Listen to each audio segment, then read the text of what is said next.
Yes, Etsy family, hope you guys are well. Guys, I'm going to give you 8 things that you should really be trying to do, to work on, to hopefully get those Etsy sales and get that amazing passive income. But before I do, as usual, if you love Etsy products, you love creating, researching, listing, all that mad stuff, then please say like, subscribe, smash that notification bell to get more of these videos in your feed, mate, in your feed. Now, listen, these 8 things are kind of obvious things, but things that you see visually that actually help boost sales on Etsy.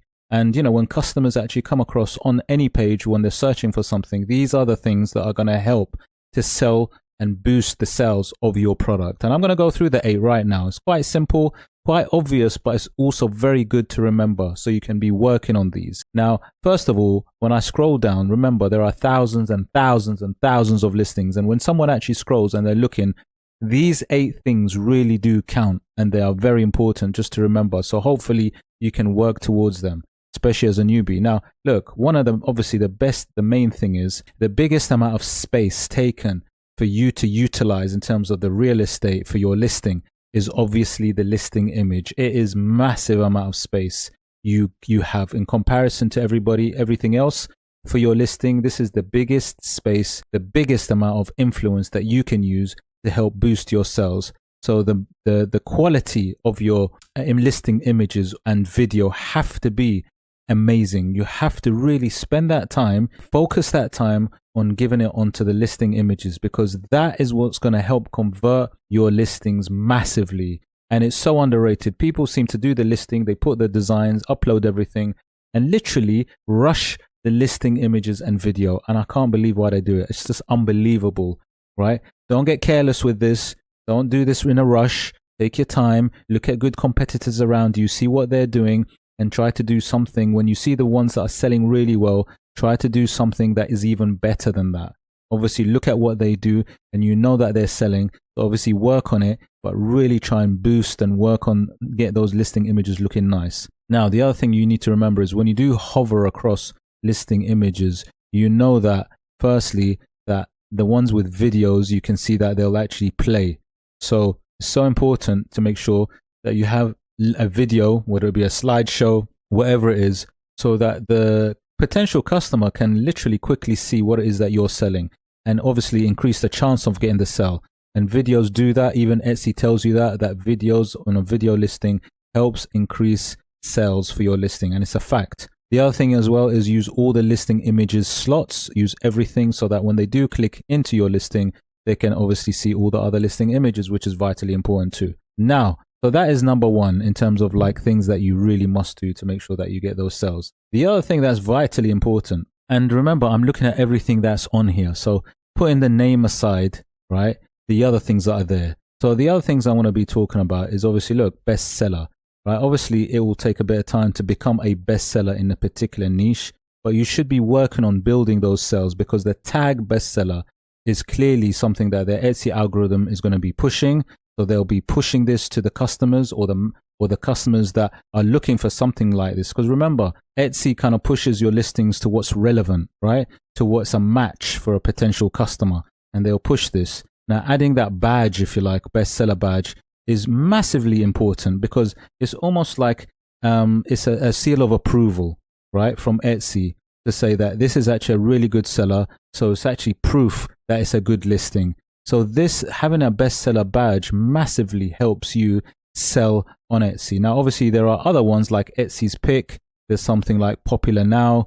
Now, my belief is that if you have anything that Etsy manages, or that a badge that Etsy gives you, is going to massively help you sell the listing. So as a bestseller, obviously, you need to do as much as you can to get those sales in terms of the frequency of the sales, as many sales as possible, so that you're able so that the Etsy algorithm can sort of identify you as a bestseller and hopefully give you that badge, because it really massively helps you. Okay, so that's our number 2 thing. Number 3 is undoubtedly, I mean, these are not in order, by the way. These are not in order, but these are 8 things. When you visually look at the listings, these are things that you should be working on. Now, number 3 is definitely going to be the star seller badge, right?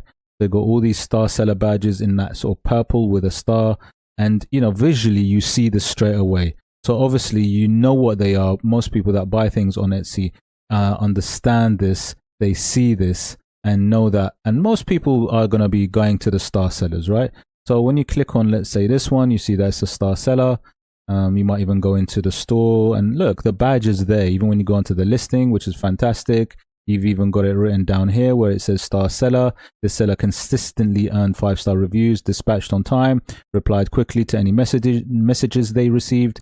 I mean, look, it tells you exactly what you should do to attain being a star seller. And it goes without saying, look at this. Has a history, speedy replies. You have to be really like responsive to customers really quickly, and obviously make sure your delivery. So if you're selling digital downloads, that's going to be obviously very quick because they're just instant almost. But that communication with the customer is absolutely paramount. So make sure that you're quick with your replies, and you're also very, very sort of helpful with your replies, very polite, very helpful, that way you can also get those good reviews and get those high ratings. So that would be the third one, but that leads me quite nicely into reviews. Okay. So obviously reviews, you really want to be working on building those reviews. Reviews is literally the gold. It's what gives you that quality score. And the higher, the better the reviews, the higher the reviews, the better, the higher the rating, the better, obviously these are very key. I do like it. I love it when customers write a lot of things and take images, pictures of what they bought. That really does help your listings, by the way. It really helps. So it's a good thing to kind of encourage. And especially when you do things like, if you do extra bits, like you're giving extra designs away or give them a bonus, you will find that customers do appreciate things. I like to do things like that where I give them like an extra design, a few designs. So I might give them a bonus that I'm telling them about, and a bonus that they didn't know about, which is a surprise bonus design. Do things that are slightly out of the ordinary, things that not everybody seller's doing, because what that does is it makes you also stand out from the crowd. If you think about something creative that you could do that the buyer might like, this is what encourages them to go out of their way to actually write a review for you, because it takes a lot for a customer, a buyer, to go out of their way to write something. They either really, really love the quality of the product that they're buying, or it could be that they just love the service that you're giving them, But you want to really do something that would encourage a potential customer to write something really favorable for you.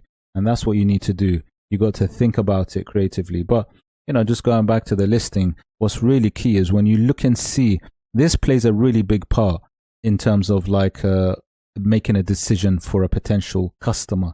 When they're looking across and they're looking at how many reviews the store has got, and they're looking at the ratings for those reviews. So if you're looking at a 4.9, look at that. You're looking at a 5. That's a straight 5. Then you look at a 4.9, 4.8. If you're looking at high marks, you're obviously high ratings and a lot of reviews, that really does help you sell the product. Because look, we all love reviews, we all love ratings. We're so used to it. We go on many websites, we look at the reviews. If we want to go on holiday, we're going to look at the hotel reviews or look at the restaurant reviews if you want to eat something. We are all used to it. And this is something that's part of your business that you really need to be working on. So I'll say reviews is one thing that you really need to be working on. And the other thing is making sure that you're getting high ratings as well, because you got your number and you also got that amount of reviews that is shown in terms of on show when you scroll down the pages. So those two are absolutely paramount. Right, let's go to number 6 now. Look, the price. Oh my God, this price is so important. You can go across any niche out there, and if you look across and you just look at the pricing, all the pricing is going to be slightly different, right? It's going to be slightly different. And the pricing matters at different stages of your selling. And what I mean by that is if you're like completely new listing, then competing with those guys that have been there for a long time, you can't be putting the same price. If you got the same product, very similar product, right? And they have got a lot of 1,000 reviews, let's say, and a high rating, and you want to compete with that on price, it's not going to work. You need to go less, because you need to kind of do that extra bit as well, because they already have that quality score. They do have that trust element as well. So if you don't have that yet because you haven't built that up, you need to do something else. So your pricing is absolutely crucial. And then on top of that, number 7 is making sure that you have a sale on it. Now, I do find that having a sale really does help. And also the Etsy algorithm does boost those sales up there. So especially as a newbie, especially if you're not established in that game, in that niche, then you need to make sure that the pricing is good, very competitive, obviously very, very competitive.